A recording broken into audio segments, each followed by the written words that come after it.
जिसमें हम मेमोरी के बारे में पढ़ेंगे और मेमोरी के अंदर भी हम स्पेशली रैम के बारे में पढ़ेंगे। तो आइए देखते हैं हम मेमोरी क्या होती है। मेमोरी एक यूनिट है जो कि क्या करती है, डेटा या एड्रेस, डेटा या एड्रेस मतलब कुछ भी है, वो चाहे डिजिटल डेटा हो चाहे एनालॉग डेटा हो, उसकी फॉर्म किसी भी फॉर्म में वो स्टोर करती है। ऑप्टिकल फॉर्म में स्टोर कर सकती है, इलेक्ट्रिकल सिग्नल की फॉर्म में स्टोर कर सकती है, चार्ज की फॉर्म में स्टोर कर सकती है। ये सारे जो तरीके हैं ये हमारे डेटा को स्टोर करने के हैं। और डेटा कैसा भी हो सकता है, एनालॉग भी हो सकता है और डिजिटल भी हो सकता है। तो मेमोरी एक यूनिट है जो स्टोर करती है कंटेंट को या डेटा को। ठीक है, तो अगर हम कंप्यूटर और प्रोसेसर के आर्किटेक्चर की बात करें तो नॉर्मली हमारी मेमोरी कितने तरह की होती है, 3। एक होती है रजिस्टर्स जो कि चिप पे ही अवेलेबल होती है। नॉर्मली प्रोसेसर के पास मेमोरी नहीं होती, पर एक टेम्परेरी मेमोरी कहते हैं जिसे ऑन चिप मेमोरी कहते हैं रजिस्टर्स की फॉर्म में। एक होती है प्राइमरी मेमोरी जो कि चिप पे अवेलेबल नहीं होती है, एक्सटर्नली होती है। और एक सेकेंडरी मेमोरी जो भी चिप पे अवेलेबल नहीं होती, एक्सटर्नली होती है और नॉर्मली स्टोरेज के काम आती है। हाई डेटा स्टोरेज में सेकेंडरी मेमोरी का काम में लेते हैं। ठीक है, तो अगर हम बात करें मेमोरी की तो मेमोरी का क्लासिफिकेशन अगर हम देखें, अगर ऑन चिप के अलावा एक्सटर्नल जो मेमोरी है वो 2 है, प्राइमरी और सेकेंडरी। अब प्राइमरी मेमोरी की भी बात करें तो हम 2 तरह की हैं, नॉर्मली रैम और रोम। ठीक है, रैम की अगर हम बात करें तो 3 तरह की है, static RAM, non volatile RAM और डायनेमिक रैम। ठीक है, नॉन वोलेटाइल रैम एक तरह का रैम ही है, बस इसमें थोड़ी देर के लिए पावर अवेलेबल रहती है। अगर लाइट चली जाए तो स्टोरेज के लिए ये बैकअप पावर रखती है, बाकी का ये है रैम का ही पार्ट। ठीक है, स्टैटिक रैम हमारी L1, L2, L3 3 तरह की कैटेगरी में बांटी गई है। फिर डायनेमिक रैम जो है हमारी, वो हमारी 2 टाइप की होती है, एसिंक्रोनस और सिंक्रोनस रैम। ठीक है, फिर एसिंक्रोनस भी 3 तरह की है, FPM, EDO, BEDO। अगर सिंक्रोनस रैम देखें हम तो 2 तरह की होती है, RD रैम और SD रैम। फिर SD रैम आजकल जो कंप्यूटर में नॉर्मली हमारी यूज हो रही है, that is called DDR1, DDR2, DDR3 और DDR4। ये 4 तरह की आजकल हमारी डायनेमिक रैम यूज होती है कंप्यूटर के अंदर और नॉर्मली हमारे लैपटॉप में। ठीक है, स्टैटिक रैम भी हमारी यूज होती है जो कि सबसे फास्टेस्ट होती है और उसको कैश मेमोरी भी बोलते हैं। अगर हम सेकेंडरी मेमोरी की बात करें तो 2 तरह की है, रिमूवेबल और नॉन रिमूवेबल। नॉन रिमूवेबल में आजकल जो आ रही है, मैग्नेटिक भी हो सकती है, ऑप्टिकल भी हो सकती है जैसे CD, DVD, फ्लैश ड्राइव जैसे कि पेन ड्राइव। ऑप्टिकल में भी हमने आजकल देखा है, CD आई थी पहले, फिर DVD आई, फिर ब्लू-रे डिस्क आई। तो ये पूरा मेमोरी के चार्ट का क्लासिफिकेशन है। ठीक है, अब आती है हमारी मेमोरी। तो मेमोरी में सबसे पहले हम बोलते हैं रैम। रैम हमारी कहलाती है प्राइमरी मेमोरी का टाइप है। इसको रीड राइट मेमोरी भी कहते हैं। क्यों कहते हैं? क्योंकि इसकी एबिलिटी है, अकॉर्डिंग टू इट्स एबिलिटी इसको रीड राइट मेमोरी कहते हैं, क्योंकि यूजर इसके अंदर रीड ऑपरेशन भी कर सकता है और राइट ऑपरेशन भी कर सकता है। ठीक है, जैसे कि मान लो मैं ये प्रेजेंटेशन है, पावर पॉइंट स्लाइड है, ये अभी रैम में कर रहा हूँ मैं ये काम, क्योंकि मैं इसमें देखिए ये लाइन्स जो खींच रहा हूँ ये एक तरह से राइटिंग हो रही है और मैं इसको रीड भी कर सकता हूँ। तो ये जितना भी काम हो रहा है अभी इस टाइम ये रैम में हो रहा है। जब मैं इसको कंट्रोल एस कर दूंगा तो ये फिर हमारा स्टोरेज डिवाइस में चल जाएगा, सेकेंडरी स्टोरेज में, हार्ड डिस्क में स्टोर हो जाएगी। पर अभी जब ये कंप्यूटर इसको एक्सेस कर रहा है रीड और राइट करने के लिए रैम के थ्रू कर रहा है, मेरा प्रोसेसर रैम के थ्रू इस पावर पॉइंट स्लाइड को एक्सेस कर रहा है। क्लियर हो गई बात? इसको रैंडम एक्सेस मेमोरी भी कहते हैं। मतलब इसके अंदर डेटा रीड और राइट किसी भी मतलब लोकेशन से हो सकता है, किसी भी लोकेशन से। जो मेमोरी एड्रेस होते हैं वो रो और कॉलम में अरेंज होते हैं, तो आप कोई सी भी रो का कोई सा भी कॉलम का एड्रेस से डेटा पे रीड कर सकते हो या उस पे राइट कर सकते हो। ठीक है, इसलिए इसको रैंडम एक्सेस मेमोरी बोला है। You can access the memory row wise और कॉलम वाइज रैंडमली। क्लियर हो गई बात? तो एक तरह से कंप्यूटर मेमोरी है जो रैंडमली एक्सेस होती है, मतलब कोई सी भी बाइट मेमोरी की कहीं से भी एक्सेस हो सकती है without touching the preceding byte, पिछली बाइट को छुए बिना। मतलब ऐसा नहीं है सीक्वेंस में चलेगा कि पिछली के बाद अगली आएगी, पिछली से कोई लेना देना ही नहीं है, आप इसको एक्सेस कर सकते हो रैंडमली। अब रैम जो होती है वो हमारी रैंडम एक्सेस कहलाती है, रैंडम एक्सेस, क्योंकि आप इसको मेमोरी को कहीं से भी एक्सेस कर रहे हो, किसी भी मेमोरी सेल को आप कहीं से भी एक्सेस कर रहे हो डायरेक्टली। अगर आपको रो और कॉलम का एड्रेस पता है तो। अगर आप रो और कॉलम का एड्रेस जानते हो तो आप उस एड्रेस को कहीं से भी एक्सेस कर सकते हो रेंडमली, ठीक है। अब लेटेंसी क्या होती है? लेटेंसी होती है कितनी क्लॉक साइकिल आपकी रैम लेगी किसी स्पेसिफिक डेटा से, मतलब रो और कॉलम से डेटा को रीड करने में। मतलब रैम की आउटपुट पिन पे किसी पर्टिकुलर एड्रेस से, मतलब रो और कॉलम से डेटा अवेलेबल हो जाएगा उसकी आउटपुट पिन पे, उस क्लॉक साइकिल को हम कहते हैं लेटेंसी। मतलब मान लें आपने कमांड दिया कि इस एड्रेस से डेटा में को एक्सेस करना है, तो वो एड्रेस से डेटा उठाया जाएगा और उस जो रैम है उसकी आउटपुट पिन पे अवेलेबल किया जाएगा, उस टाइम को हम कहते हैं लेटेंसी, ठीक है। और रैम दो तरह की होती है नॉर्मली हमारी, एक होती है डायनेमिक रैम और एक होती है स्टैटिक रैम, ठीक है। जो अभी हमने बताया था चार्ट के अंदर कि डायनेमिक रैम जो होती है वो नॉर्मली दो तरह की होती है, एसिंक्रोनस और सिंक्रोनस। एसिंक्रोनस एफपीएम, ईडीओ, बीईडीओ होती है, और सिंक्रोनस रैम जो होती है वो आरडी रैम और एसडी रैम होती है। और एसडी रैम जो है, जो आजकल कंप्यूटर में यूज हो रही है, सबसे फास्टेस्ट होती है नॉर्मली। अगर हम रैम की कैटेगरी में देखें तो DDR1, DDR2, DDR3 और DDR4, ये चार तरह की हमारी डायनेमिक एसडी रैम कहलाती है।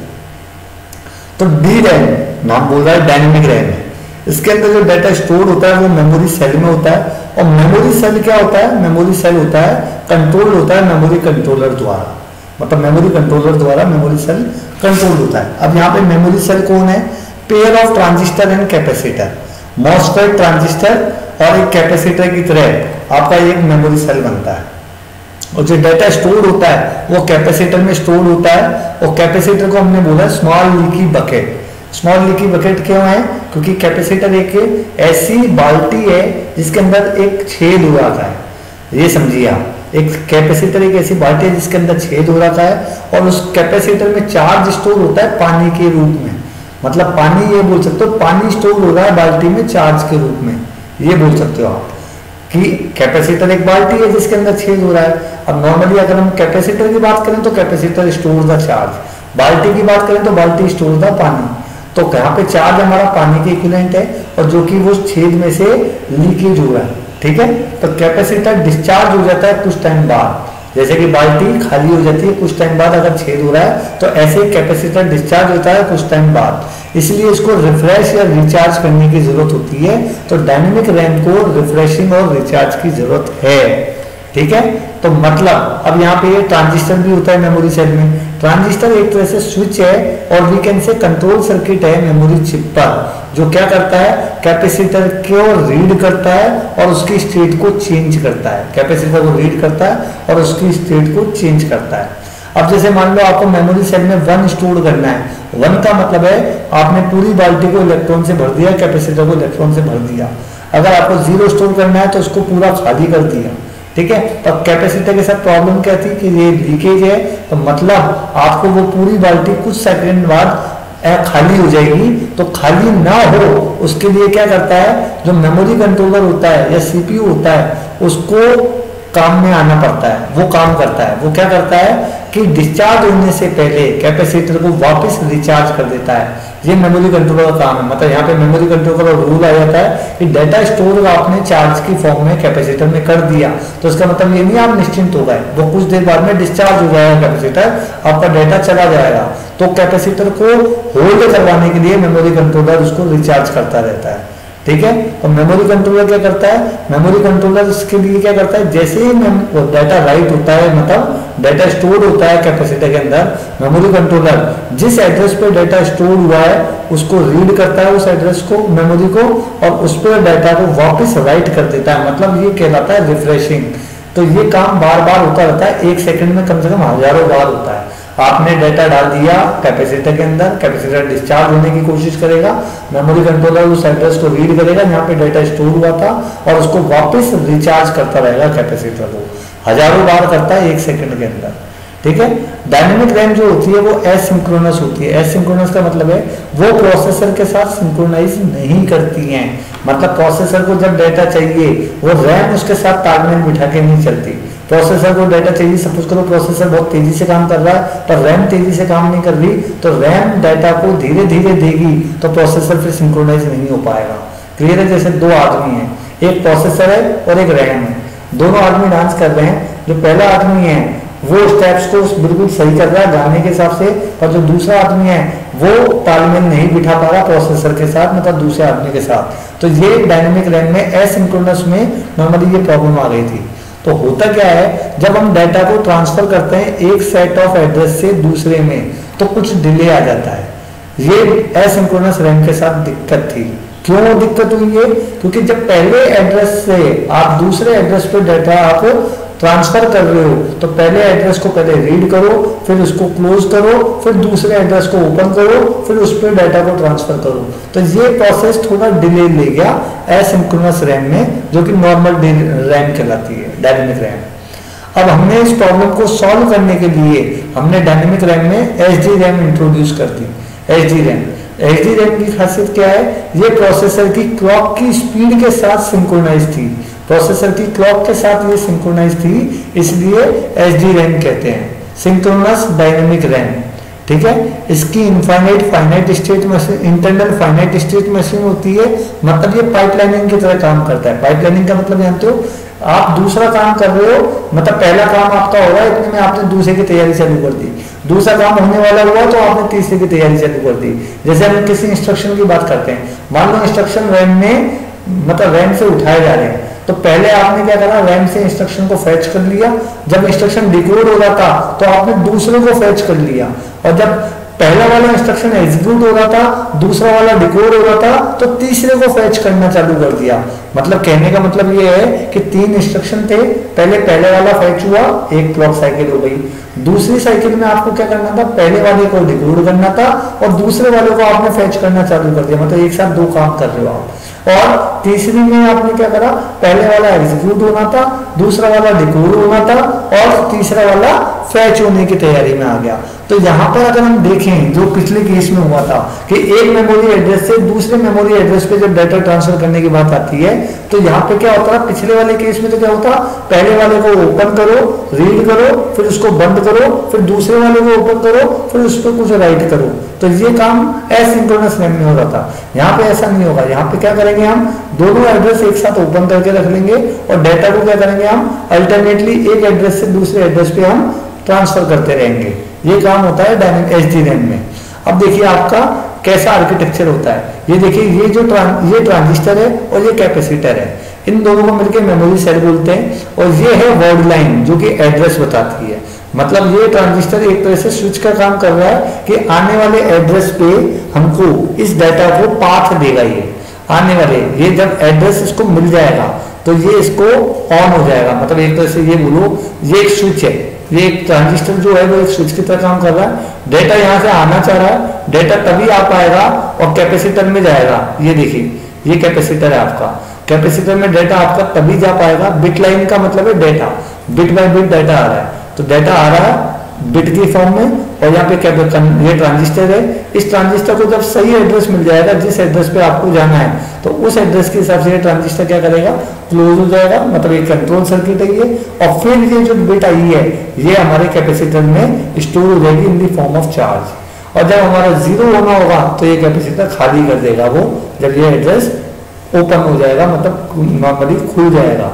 ठीक है, तो ये हमारा नॉर्मली वर्किंग थी। अगर हम बात करें एचडी रैम के टाइप देखें तो एक होती है सिंगल डाटा रेट, जिसमें जो डाटा बिट ट्रांसमिट होती है केवल एक ही एज पे ट्रांसमिट होती है क्लॉक साइकिल में। जैसे देखिए आप, 0 से हाई हो रही है तो केवल एक बिट ट्रांसफर हो गई, फिर 0 से हाई हुई अगली क्लॉक पल्स में तो एक बिट ट्रांसफर हो गई, फिर 0 से हाई हुई अगली पल्स में तो एक बिट ट्रांसफर हो गई।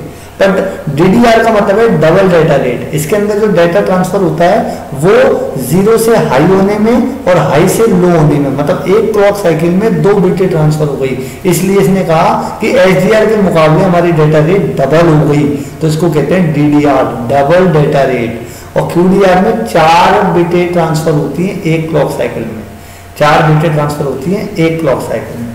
आप देखिए QDR, क्लियर है।